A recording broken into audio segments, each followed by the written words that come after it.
할렐루야. 하나님께서 우리를 사랑하십니다. 우리를 사랑하시는 그 하나님은 이 세상을 지으신 창조주십니다. 하나님의 창조는 한 번으로 끝나는 것이 아닙니다. 천사들도 창조하셨고, 그런데 그 후에 이 땅을 지은 창조가 우리 성경에 나와 있습니다. 그러니까 우리를 창조할 때 처음 유일한 창조가 아니었죠. 그런데 이 땅을 새 창조하신 하나님께서 우리를 예수님을 통해서 또 창조하셨습니다. 그래서 사도 바울은 보라 옛 것은 지나갔으니 새 것이 되었도다. 새 피조물이 되었도다. 이런 뜻입니다. 새 창조라고 말하고 있습니다. 사랑하는 성도 여러분, 그러면 창조는 3번으로 끝날까요? 이렇게만 봐도 3번인데 새 하늘과 새 땅을 창조해서 오신답니다. 이 땅과 이 하늘이 풀어지고 없어진답니다. 우리에게 새 하늘과 새 땅을 주시겠다. 우리 구원이 창조요. 또 우리가 살아갈 새 하늘과 새 땅, 거기에 우리의 몸까지도 새 몸을 창조하여 주십니다.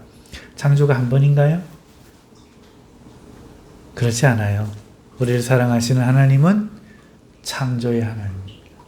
그리고 그 창조의 하나님을 떠나서 우리는 살 수가 없습니다. 그렇다면 한번 생각해 보시면 좋겠습니다. 여러분의 신앙체, 영혼의 생명체는 우리가 만들어낼 수 있을까요? 그렇지 못해요. 오늘 우리의 모든 신앙도 하나님이 만들어 가시는 겁니다. 하나님이 만들어 가시는 겁니다. 할렐루야. 여러분, 베드로가 잘나서 예수님의 수제자가 되었습니까? 성경에 예수님의 제자 중에 제일 한심하고 제일 나쁜 사람은 누가 뭐래도 베드로입니다. 가룟 유다는 예수님을 팔았지만은 베드로는 예수님을 3번이나 저주하면서 부인했습니다. 그리고 주님이 부활하셨을 때도 예수님을 버리고 갈릴리로 갔죠. 물에 빠지기도 하고 주님 멱살 붙잡기도 하고 그런 사람이 베드로예요. 그런데 어떻게 예수님의 제자가 되었죠?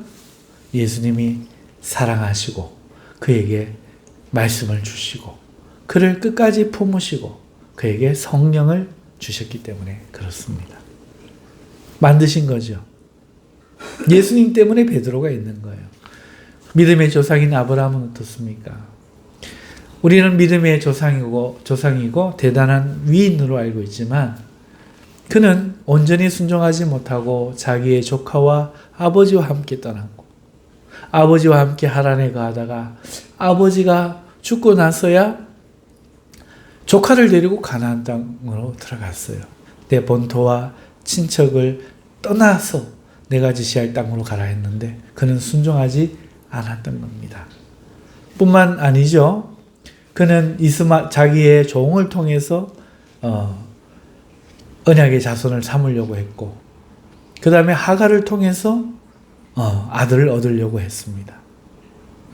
그리고 하나님이 99세에 오셔서 다시 아들을 주겠다고 하실 때 웃었죠. 속으로.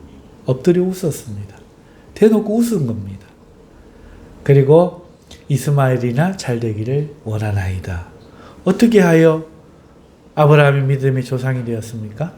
그런 아브라함을 하나님이 끝까지 포기하지 않으시고 가르치셨습니다. 그리고 그에게 소돔과 고모라의 사건을 보며 거기서 롯과 그의 딸을 구원해내는 것을 보여주시며 하나님이 아브라함을 기억하고 있음을 그에게 깨닫게 하시며 그 다음 해에 이삭이 태어남으로 그가 믿음을 가질 수 있었던 것입니다. 그 결과 이삭을 바치라 할 때의 아브라함은 히브리서 기자가 말하는 것처럼 이 아이가 바로 그 아이이기 때문에 이 아이가 죽어도 다시 살아나리라 라는 믿음을 가지고 칼을 들었다고 성경이 말하고 있습니다. 그러니까 그의 믿음은 그가 만들어낸 것이 아니라 하나님이 열심히 노력하신 결과물입니다. 이것을 박영선 목사님은 하나님의 열심이라고 해서 책으로 써서 만들어서 냈으니 여러분 시간 되시면 한번 읽어보시기 바랍니다. 사랑하는 성도 여러분, 하나님은 창조의 하나님이시고 창조는 여러 번 계속되었고 그 이후에도 있을지 모릅니다. 뿐만 아니라 오늘 우리를 또 만들고 계십니다. 이것은 창조에 가까운 겁니다. 죄로 말미암아 타락한 우리가 어떻게 하나님의 사람으로 만들어져 가겠습니까? 스스로는 불가능한 겁니다. 오늘도 자라게 하시는 이가 하나님이시니, 오늘 예수님의 형상으로 빚으시는 이가 하나님이시니 오늘 우리는 하나님의 사람으로 만들어져 가는 것입니다. 그러므로 앞으로도 하나님이 우리를 인도하시고 하나님이 빚으실 줄 믿습니다. 그러므로 오늘 우리는 우리의 마음속에 모든 불신을 회개해야 됩니다. 오늘 우리는 우리의 마음속에 하나님을 신뢰하고 그가 나를 구원하시고 나의 구원을 이루실 줄을 믿고 의지하며 나를 믿는 게 아니라 그를 믿고 살아가야 할 줄 믿습니다. 오늘 우리에게 주시는 설교 말씀은 그런 의미로 주시는 겁니다. 왜냐하면 하나님은 창세 때 창조할 때에 먼저 빛이 있으라 하시니 빛이 있었고 하나님이 먼저 생육하고 번성하라 하니 피조물들이 생겨난 것입니다. 하나님은 말씀부터 먼저 하시는 분이십니다. 왜냐하면 그의 말씀은 능력이요 살아있는 생명의 말씀이기 때문에 그렇습니다. 그러므로 오늘 여기에 주어지는 오늘 우리에게 선포하시는 하나님의 말씀은 이 말씀대로 우리를 만들어가기 위하여 먼저 선포하시는 안내문, 사용설명서, 이정표 이런 것과 같습니다. 그러므로 앞으로 내가 이렇게 되겠거니 라고 굳게 하나님을 향하여 믿음을 가지시기 바라고, 그러면서 시간이라는 차원을 우리는 살고 있기 때문에 동시에 현재의 나를 살펴보시면서 나를 느끼시면서 하나님과 오늘 은혜를 받고 있는 나의 모습 속을 다 살펴보시면서 하나님의 은혜를 깨달으시는 축복이 있으시기를 주님의 이름으로 축복합니다. 오늘 본문 말씀 16절 보면은 어떤 사람이 주께 와서 말했습니다. 선생님, 내가 무슨 선한 일을 하여야 영생을 얻으리까? 여러분, 여기서 티스 어떤 사람, 한 사람, 여러분 이름도 나오지 않습니다. 정체도 나오지 않습니다. 숨기려고 하는 거예요. 뒤로 가면 그 사람이 노인도 아니요, 여자도 아니요, 청년이라고 하는 것이 뻔뻔스럽게 20절에 나와요. 곧 밝혀질 사람을 불과 16절에서 어떤 사람이라고 말을 합니다. 그렇다는 건 뭡니까? 이게 의미가 있다는 거죠. 아직은 정체를 모를 어떤 한 사람, 이 사람이 누구인가 먼저 우리로 생각하게 합니다. 그냥 넘어가면 안 되고 이 사람에 대해서, 그럼 이 질문에 대해서 우리가 고찰이 필요해요. 모르는 것이 나오면 뭐죠? 질문이죠. 그게 시험. 답을 찾고 해답을 얻어야 되는, 우리 살다가 모르는 것이 있으면 뭡니까? 검색해 보잖아요. 왜 청년이라고 뒤에 분명히 나올 건데 여기서 어떤 사람이라고 수수께끼 같이 이렇게 말하고 있는가 생각하라는 거죠. 이 성경 저자가 생각하라, 그냥 넘어가지 말라는 겁니다. 자, 그러면 이 16절을 한번 생각해 봅시다. 이 한 사람 왜 밝히지 않았을까? 이 한 사람이 지금 하는 게 뭡니까? 예수님께 와서 어떻게 해야, 어떤 선한 일을 해야 영원한 생명을 얻을 수 있는가 묻는 겁니다. 이 사람의 관심이 뭐죠? 영원한 생명. 많은 사람들의 관심은 이 땅에 있는 것들입니다. 그런데 이 사람은 영원한 생명에 관심이 있었습니다. 어떻게 이 사람은 뒤에 가서 청년으로 알겠지만 청년이 영원한 생명에 관심이 있었을까? 첫째, 궁금합니다. 자, 두 번째는 이 사람은 왜 그것을 예수님께 물을까? 궁금한 거죠. 여러분, 보통 청년, 소년일 수도 있고, 청년은 누구에게 묻습니까? 아버지에게 묻죠. 학교 선생님에게 묻습니다. 주위에 랍비가 있었을 겁니다. 바리새인들이 있었을 겁니다. 서기관이 있었을 겁니다. 제사장이 있었겠죠. 정말 그것이 궁금하다면 진작에 아버지에게, 형에게, 선생님들에게 묻지 않았겠습니까? 그런데 왜 예수님께 지금 묻고 있을까? 궁금증이 듭니다. 그 다음에 이 사람의 질문은 올바른 질문일까 하는 생각도 듭니다. 이 질문 맞는 질문이야? 여러분, 이 사람의 관심이 겉보기로 영생을 얻는 것 같습니다. 그렇다면 영생을 얻으려면 무엇을 해야 합니까? 영생을 얻기 위해서 무엇이 필요합니까? 물어야 합니다. 그런데 이 사람의 질문은 무엇입니까? 16절 보시면은 내가 무슨 선한 일을 하여야 영생을 얻으리이까? 즉, 이 사람은 어떤 선을 행해야 영생을 얻는지 묻고 있다는 거예요. 영생을 얻으려면 뭘 하는지를 몰라서가 아닙니다. 무엇이 필요한지 몰라서가 아닙니다. 이 사람은 영생을 얻으려면 선을 행해야 된다라고 이미 확정하고 있다는 겁니다. 알고 있다는 거예요. 그러면서 어떤 선을, 무슨 선을, 선한 일을, 선한 것을 해야 합니까? 라고 묻고 있다는 거죠. 한정적입니다. 모르는 것을 묻는 것이 아니라 알고 있는데 그 중에서도, 그 알고 있는 것 중에서도 어떤 선한 일이냐, 영생을 얻게 하는 선한 일은 무엇이냐 지정해달라, 특정해달라, 가르쳐달라, 이렇게 묻고 있다는 것이죠. 생각이 깊은 사람입니다. 그냥 아무것도 몰라서 처음부터 묻고 있는 게 아니죠. 오랜 자신의 생각의 결과물인데 만족을 얻지 못해서 묻고 있는 것일 수도 있습니다. 자, 그렇다면 이 사람은 그러면 왜 이렇게 생각한 것일까? 무엇이 그에게 이런 영향을 미쳤을까?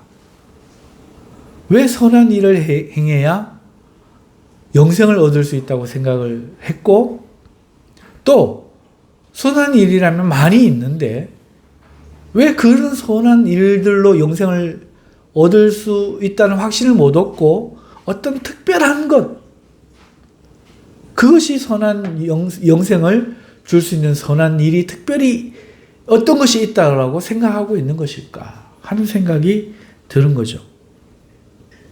자, 이런 질문을 가지고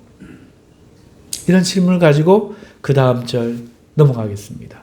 17절을 보면 이 청년에게 예수님께서 이르시되, 그러니까 대답하신 거죠. 답변하시되 어찌하여 선한 일을 내게 묻느냐? 선한 이는 오직 한 분이시니라. 내가 생명에 들어가려면 계명들을 지켜라. 여러분, 괴리감이 느껴지십니까? 질문에 다른 답을 하는 걸, 다른 이야기를 하는 것을 뭐라고 합니까? 동문서답이라고 하잖아요. 여러분, 이 사람은 뭐라고 합니까? 어떤 선한 일을 하여야 내가 영생을 얻으리까 하는데, 그러면 이게 선한 일이다, 이렇게 이야기해 줘야 되잖아요. 그런데 예수님이 지금 뭐라고 얘기합니까? 어찌하여 선한 일을 내게 묻느냐, 이렇게 말합니다. 그러면서 선한 이는 오직 한 분이시니라, 이렇게 말해요. 선한 일이 뭐냐고 하니까 선한 분은 한 분이다, 이렇게 이야기하는 거죠. 그러니까 이 17절 예수님의 말씀의 뜻은 무엇입니까? 하나님이 한 분 선하신 분임을 내가 알지 않느냐? 그러니 그의 계명은 선하지 않겠느냐? 그런데 그의 계명을 놔두고 왜 너는 나에게 선한 것을 또 묻느냐? 이 질문이죠. 이해가십니까? 네. 너 하나님 선한 분 아니야? 그거 너 확실히 믿잖아. 그런데 어찌하여 내게 선한 일을 물어? 네가 하나님이 선한 분인 줄 믿으면 그의 말씀이 선한 것을 믿어야 되지 않아? 그럼 그의 계명을 지키면 되는데 왜 내게 그거 말고 또 다른 건 물어? 이 뜻이죠. 내가 생명에 들어가려면 그러니 계명들을 지켜라. 이게 17절 뜻입니다.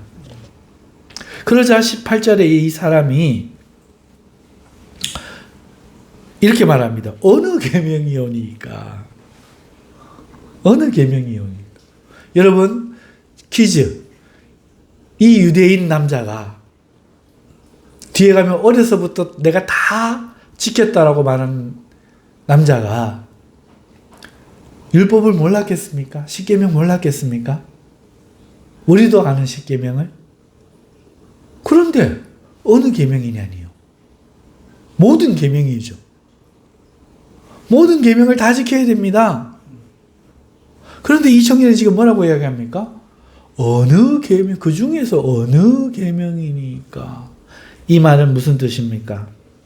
여러분, 적어도 이 사람은요, 십계명 중에서 영생을 줄 것 같은 선한 계명을 못 찾았다는 뜻 아닙니까?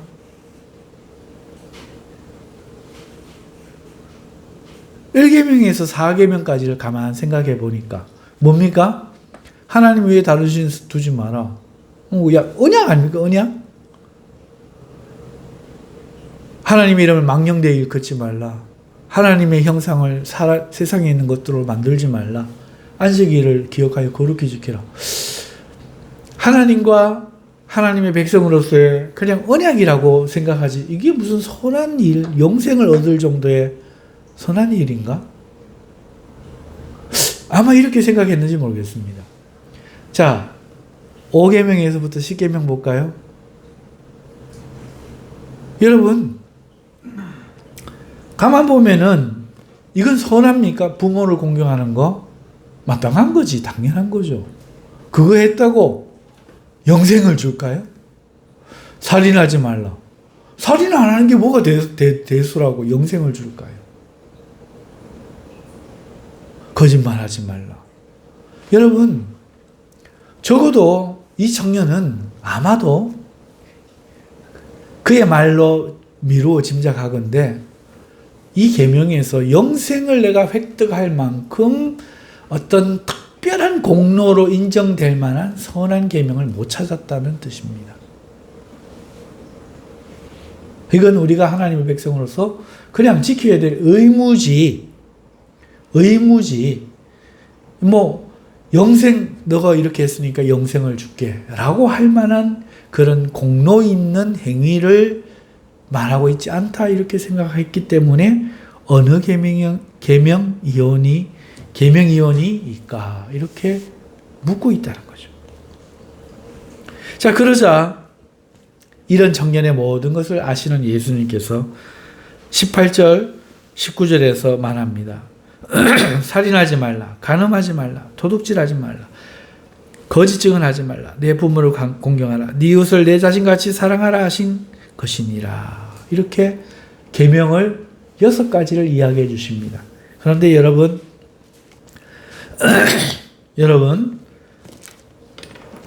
예수님은 지금 예수님이 말씀하신 살인은 몇 계명입니까? 6계명. 5계명 뭡니까? 부모를 공경하라부터 나와야 돼요.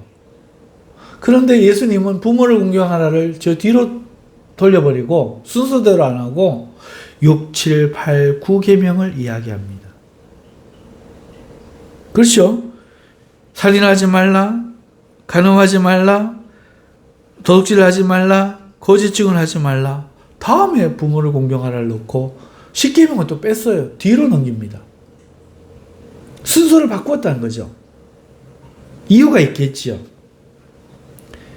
자, 그렇다는 것은 뭡니까? 왜 예수님이 이같이 합니까?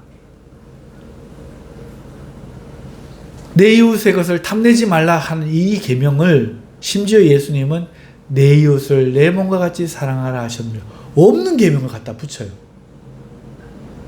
해석을 말씀하셨다는 거죠. 십계명 우리가 읽어보면 십계명이 뭡니까?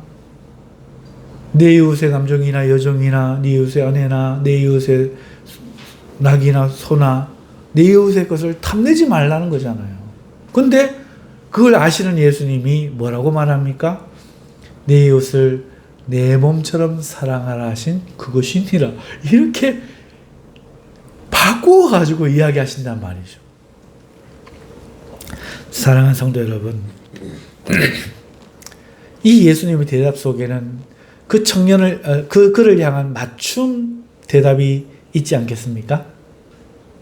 적어도 이 청년은요, 6계명에서 9계명은 잘 지킨 것이 아닐까 생각되어집니다. 살인 안 한 거죠. 간음 안 했습니다. 거짓말하지 않았습니다.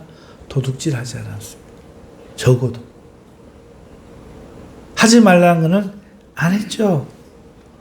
그런데 아무리 생각해도 이게 선한 계명이라고는 생각이 들지 않는 것입니다.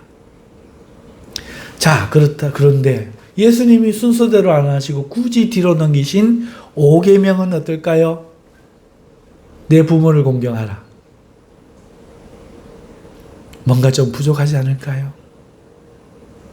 그리고 예수님이 굳이 번역한 내 몸처럼 이웃을 사랑하는 10계명은 어떨까요? 이것도 굳이. 여러분, 5계명은 능동계명입니다. 6, 7, 8, 9, 10은 부정계명입니다. 다시 말해서 뭔가 하지 말라는 계명이고 5계명만 뭔가 하라는 계명입니다. 내 부모를 공경하라. 그러니까 상한선이 없습니다. 내 마음에 1부터 10이 있다면 1을 공경해도 공경한 겁니다. 그러니까 왜 5를 하지 않았느냐? 처벌되지 않는다는 거죠. 그러나 살인죄, 도둑질은 처벌이 됩니다.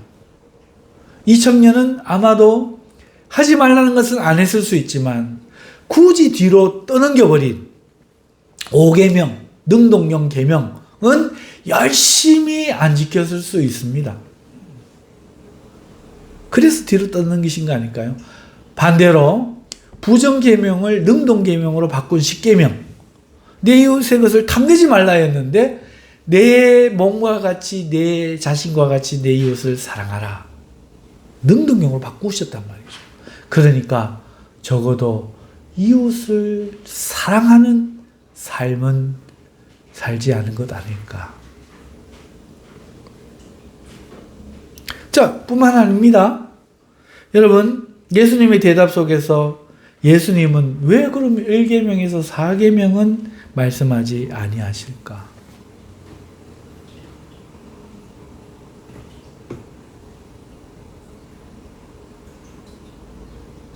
그죠? 아마 이 유대인이니까 어려서부터 하나님 외에는 다른 신을 안 섬겼을 테니까, 안식일을 지켰을 테니까 당연한 것 아닐까요? 자, 어찌됐든 이 사람은 하나님을 섬기는 이 일에서도 영생을 얻을 만한 선이라고 생각할 수가 없었고, 적어도 자기가 어려서부터 다 지킨 이 나머지 5계명부터 10계명에서도 선을, 영생을 얻을 만한 가치로 발견하지 못한 것 같습니다. 그래서 죄 안 짓는 정도. 자, 그래서 20절 보니까 여러분, 그 청년이 이르되, 갑자기 청년이 딱 드러나요. 이 청년의 대답을 한번 보십시오. 이 모든 것을 내가 지키었사온데 아직도 무엇이 부족하니까, 이렇게 묻고 있습니다. 여러분,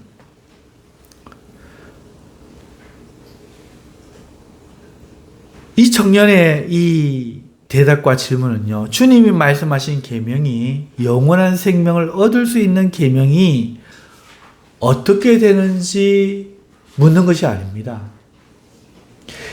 예수님께 물으러 오기 전에도 이 청년은 율법을 알고 있었고, 예수님이 하나님이 선한 분이니 그 계명을 지켜라고 할 때 어느 계명입니까? 라고 물었고, 그러면 예수님이 그 계명을 이야기하면은 어떻게 그게 선한 계명이죠? 영생을 얻을 수 있죠? 라고 물어야 되는데, 이 청년은 뭐라고 이야기합니까? 내가 모든 것을 지켰다. 아직도 뭐가 부족한가? 이렇게 묻는다는 거예요. 정말 이 청년의 질문이 무엇이었는지 기억하십시오. 내가 무엇을 하여야, 어떤 선한 일을 하여야 영생을 얻겠는가? 물었던 겁니다. 하나님의 계명에서 선을 발견하지 못했던 거죠. 예수님에게 굳이 와서 지금 묻고 있는 겁니다. 그러면 예수님이 자기는 아니라고 생각했는데 그것이 선한 계명이라고 하면 정상적인 사람은, 논리적인 사람은 나는 그렇게 생각 못했는데 왜 그게 선한 계명입니까? 물어야 되죠. 그런데 이 청년이 뭐라고 그럽니까? 내가 모든 거 다 지켰습니다. 엉뚱한 대답합니다. 뭐가 부족합니까? 합니다. 자, 다른 생각을 해보십시다.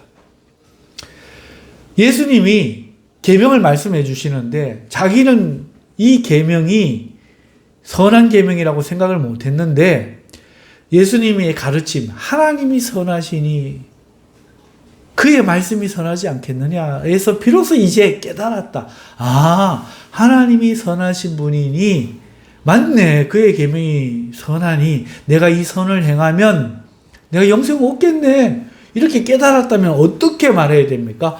아이고, 제가 그렇게까지 생각을 못했네요. 그냥 의무만 지켜야 우리나라 국법으로만 생각했지 이걸 선한 걸라고는 생각 못했습니다. 이렇게 말하는 것이 맞지 않습니까? 그런데 이 청년 뭐라고 합니까? 다 지켰는데 부족한 게 있습니까? 이렇게 묻는다는 거죠. 예수님이 자기를 어떻게 알겠어요? 자기 지금 점검받으러 나온 거 아니죠? 왜 이렇게 대답합니까? 자,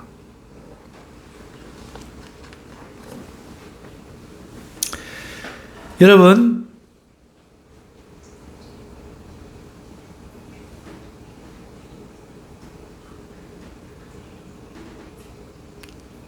청년은 하나님이 선하시고 지금 이 청년이라고 하는 거는요, 정체가 드러나는 거예요. 여러분, 어떤 영화를 볼 때 영화에도 있는 기법 아닙니까? 처음에 어떤 사람이 범인이 누구인지 모릅니다. 그리고 어떤 사람이 드러납니다. 그런데 단서가 하나 둘 보이다가 그 정체가 이 사람이다라고 특정할 때쯤 되면 범인으로, 그 배우 인물로 탁 등장하는 거죠. 그죠? 보세요. 앞에 지금 제가 조명해 왔던 이 과정들을 통해서 그 청년의 심리와 내면 세계가 여기까지 딱 오자 청년으로 딱 드러나는 거예요. 이 청년은 어떤 청년이었을까? 청년은 하나님이 영생을 얻는 대가가 될 만한 선행을 찾는 것에 주께서 이러한 대답을 하시는 것에 의문을 갖지 않습니다. 청년은 하나님이 선하시고 그의 계명 자체가 선하다는 생각을 하지 않았던 것이 분명합니다. 만약에 선으로 생각했다면 예수님처럼 부정문의 계명들을 능동문의 계명으로 바꾸어 살고자 했을 겁니다. 오늘 우리가 개혁교회에서 살인하지 말라가 단순히 폭행하지 말라, 죄짓지 말라가 아니라 능동문으로 바꾸어서 형제를 사랑하고 죽어가는 일을 살리고 하는 하나님의 선한 계명임을 지키는 것처럼 말입니다. 그런데 하나님을 선하다고 생각하지 않고 하나님의 벌과 축복을 우리 행위에 따라 욥처럼 벌하거나 축복하거나 주는 무서운 분으로 알고,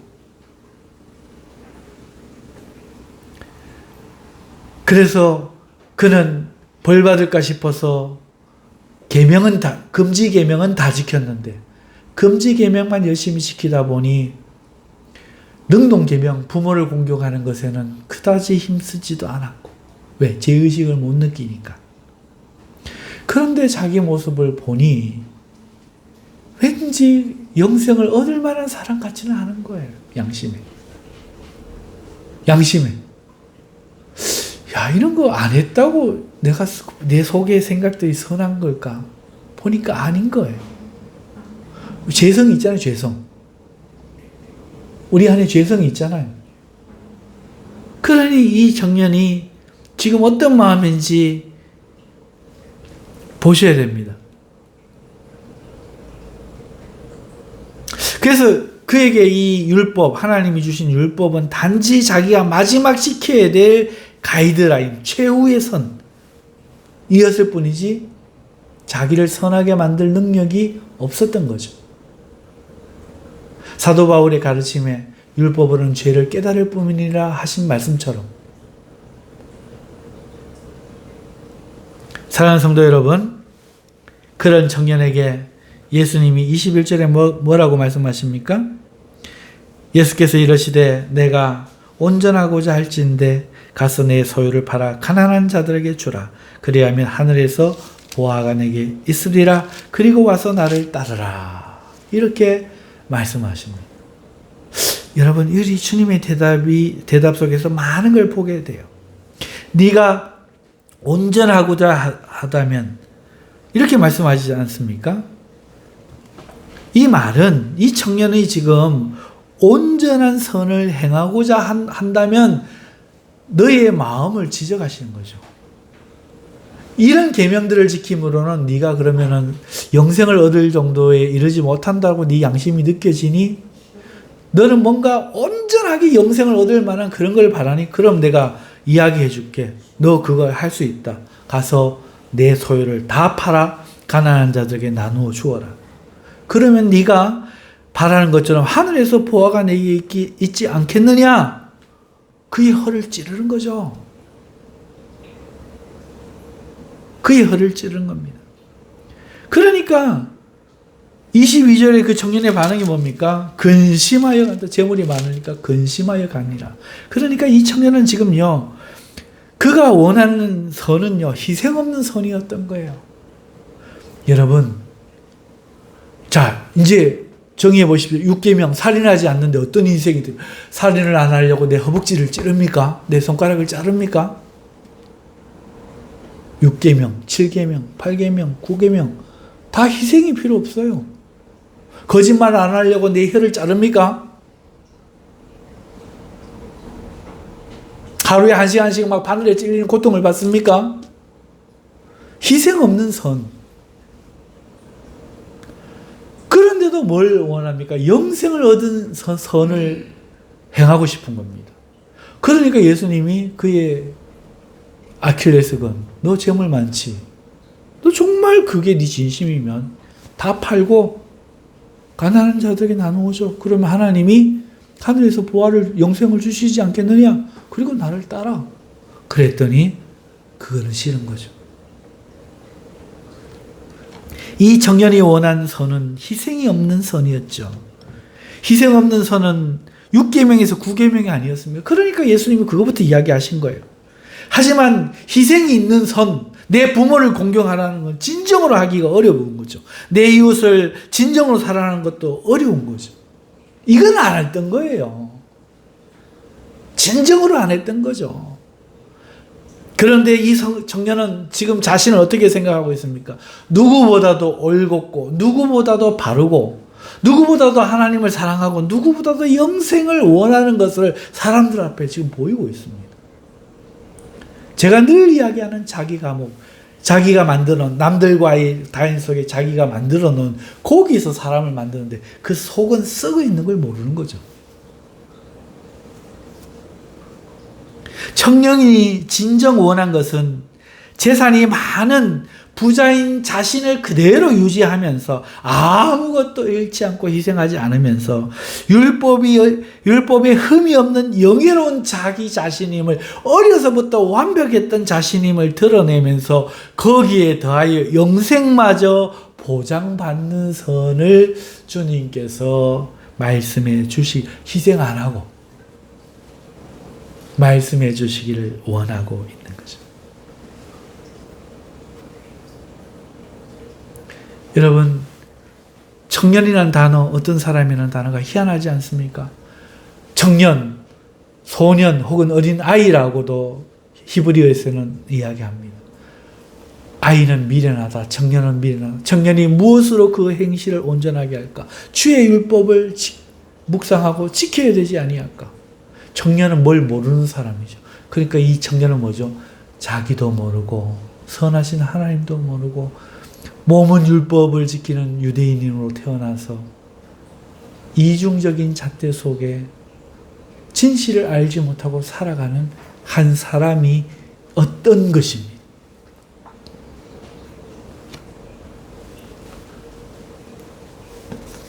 그러니 이 청년은 지금 이 행위가 종교를 찾는, 영생을 찾는, 진리를 찾는 그런 행위처럼 보이지만 그렇지 않았다는 거예요.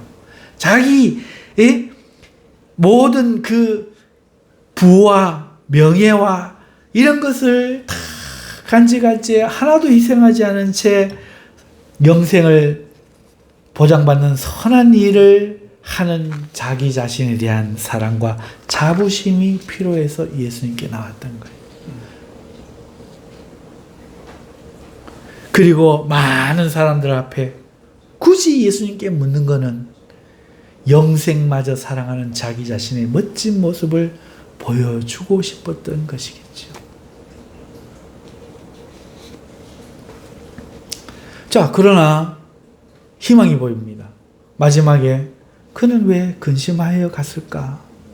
정말 단지 그것뿐이었으면, 그가 진정 외식만 한 사람이었으면 아이고 부끄러워라, 들켰네, 예수님 사람을 갖다 남들 앞에 막 망신을 주고 막 쪽을 주고 막 다 까발리네, 와이카노 이러면 막 대적하고 갔을 터인데, 그가 근심하며 갔다는 것은 적어도 영생을 원하는 것은 전부 가식만은 아니었다. 진심이 어느 정도 담겨 있었다. 그래서 예수님이 기특하게 보시는 거예요. 누가복음에 보면은 이쁘게 보시는 거예요. 적어도 가식 덩어리고, 적어도 자기가 누군지를 모르고, 적어도 막 그런 마음으로 살지만 그래도 영생을 얻고 싶다는 마음만큼은 진심이었기 때문에 이 재산을 이거 팔기는 그런데 근심 정도는 하는 사람, 근심 정도는 실제로 팔았다는 거 아닙니다. 근심 정도는 하는 사람. 여러분, 오늘 우리는 이 청년을 보면서 우리에게는 이런 이 청년 같은 모습이 없을까 생각해 보게 돼요. 여러분, 우리가 늘 능동적인 신앙보다는 수동적이고 부정적인 근기만을 주의하며 신앙생활을 하지 않는가? 주일 성수 안 하면 큰일 나는데, 11조 안 하면 큰일 나는데, 거짓말하면 큰일 나는데, 목사님한테 막 이런 말 하면 큰일 나는데, 우리는 능동적으로 내가 이렇게 해야지, 저렇게 해야지, 주를 위해서 내가 10년 계획을 세우고 5년 계획을 세우고 올해 계획을 세우고 내가 이렇게 주님을 사랑해야지 하기보다는 교회에 빠지면 안 되는데, 혹시 이 청년이 능동적인 계명을 지키고 부정적인 계명을 능동 계명으로 지킬 마음은 없었던 것처럼 정말로 주님을 향하여 나의 삶과 나의 인생과 나의 가진 것을 다 드려, 늘 예배 앞에 말하듯이 마음을 다하고 성품을 다하고 뜻을 다하여 하나님을 사랑할 마음보다는 그냥 교회에 오고 그냥 최소한의 할 만한 것만을 하고 하지 말라는 것만 안 하면서 사는 신앙이진 않는가? 이거를 지금 성경이 우리에게 고발하는 거 아닌가? 두 번째, 오늘 우리는 현실에서 이 청년처럼 주를 믿는 것으로 사람들에게 칭찬 듣기를 원하고 자기를 돋보이게 하려고 살고 있지는 않은가? 그래서 장로 권사를 사모하고, 그래서 길을 쓰고 목사를 하려고 하는 거 아닐까? 무슨 일을 해도 전부 사람 보면 하고 하나님 보시기에는 사실 안 하고, 사람 때문에 해놓고 하나님 보셨겠지, 이렇게 살지는 않을까? 오늘 우리는 이 청년처럼 주님을 믿지만 현실에서 희생은 전혀 없는 관념적 신앙은 아닌가? 우리도 이 청년처럼 결정적일 때는 늘 근심하며 돌아가고만 있지는 않을까? 오늘 우리의 모습을 돌아볼 수 있겠죠. 아무나 계명 요절 암송은 못해요. 목사님 딸 하나 가지는 못해요.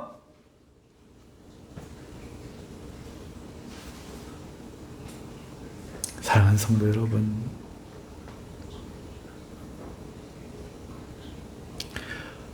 오늘 우리 모습을 보니까 지난주에서 우리 모습이 어떻습니까? 이야, 가망성이 없죠. 어린아이 샌드위치가 뭘 말했습니까? 이야, 우리는 안 되는 인간이죠. 그런데도 뭘 말했습니까? 그 어린아이를 예수님이 축복하신다. 그래서 믿음을 가지라고. 오늘 설교 서두에 제가 무엇을 이야기했습니까? 하나님이 이런 우리를 창조해 나가고 계신다. 내가 빚어가는 게 아니라 우리 모습을 보면 이 청년 같아. 그러나 이 청년에 대한 누가복음의 말씀이 뭐라고 이야기합니까? 부자가 천국에 들어가는 것이 낙타가 바늘구멍에 들어가는, 그러면 도대체 누가 구원받습니까? 하나님은 하실 수 있는 일. 하나님이 말씀하시고 싶은 게 뭡니까? 오늘 이런 우리라도 하나님은 우리를 천국 백성으로 빚어가십니다. 창조해 가십니다. 할렐루야. 이 믿음을 가져야 돼요. 그래서 현실 속에 있는 나의 모습을 보면서 동시에 여기에 근거하지 않고 은혜로 우리를 구원하시고 창조하시고 만들어 가시는 하나님을 보고 믿음으로 소망을 가지라, 이 말씀을 드리는 것입니다. 그렇다면 오늘 메시지는 이렇게 말씀드릴 수 있겠습니다. 믿음을 통해 내가 진정으로 원하는 것이 무엇인지 찾아보실 수 있기를 주님의 이름으로 축원합니다. 여러분들 믿음이 있죠? 그런 여러분들은 무엇을 진정으로 원하십니까? 한번 생각해 보시죠. 청년은 선을 추구하며 영생을 찾았습니다. 선을 추구하며 영생을 찾았습니다. 하지만 하나님이 선하시며 그의 말씀도 선하니 지켜야 된다는 것은 깨닫지 못했죠. 그러면 저와 여러분은 믿음으로 찾는 것이 예수입니까? 아니면 구원입니까? 혹시 이 청년처럼 오늘 우리도 결과인 구원만 관심을 갖고 늘 예수 안 믿으면 지옥 간다는 건 생각만 하고 구원하며 삽니까? 예수님이 구원이니 내가 예수님을 알아가야겠다. 예수님을 가까이 해야겠다. 예수님을 찾아야겠다. 예수님을 내 마음에 모셔야겠다. 예수 자체가 우리의 목적입니까? 여러분이 믿음을 통해서 진정 원하는 것이 무엇인지 발견하실 수 있기를 바랍니다. 여러분은 그 청년이 하나님이 선하신 것을 발견하고 그 선하신 하나님의 계명이 선한 것을 발견해야 했던 것처럼 구원이 아니라 예수님, 그분이 여러분의 믿음의 목적이 되어야 함을 깨달으실 수 있기를 주님의 이름으로 축원합니다. 두 번째는 예수를 구하는 것이, 예수님을 찾고 구하는 것이 진정 모든 것을 희생하는 것이어도 내가 주를 찾을 것인가, 이걸 확인해 보시기 바랍니다. 청년은 그러지 못했어요. 내 재물을 다 팔아 가난한 자에게 나누어 주고 나를 따르라 하니 그러지 못했어요. 여러분에게 예수님을 구하는 것이 여러분의 모든 것을 희생하는 것이어도 여러분 기꺼이 그렇게 하겠습니까? 그렇게 하실 분 아멘. 그렇게 하실 분 아멘. 이게 서야 돼요. 여러분, 생명도 재산도 모든 게 하나님인 것입니다. 오늘 우리가 예수님을 찾아야 되고 예수님을 찾으려고 하면 그냥 희생 없이 되지 않는다는 거예요. 너희가 복음과 함께 고난을 받으라 말씀하신 것처럼 오늘 우리는 예수님을 찾는데 희생이 필요합니다. 자존심을 꺾어야 합니다. 때로는 유익을 버려야 됩니다. 때로는 영광받는 자리에 앉지 못하고 부끄러운 자리에 서야 됩니다. 때로는 감옥에 갇혀야 됩니다. 사랑하는 성도 여러분, 그럼에도 불구하고 예수님이 여러분의 전부입니다. 전부가 되실 수 있기를 주님의 이름으로 축원합니다. 여러분, 세 번째는요. 청년이 영생을 원하는 것은 맞지만은 진심은 맞지만은 근심했던 것처럼 여러분, 오늘 우리가 하나님과의 관계에 방해가 되는 것이 있다면 그거 어떻게 하실래요?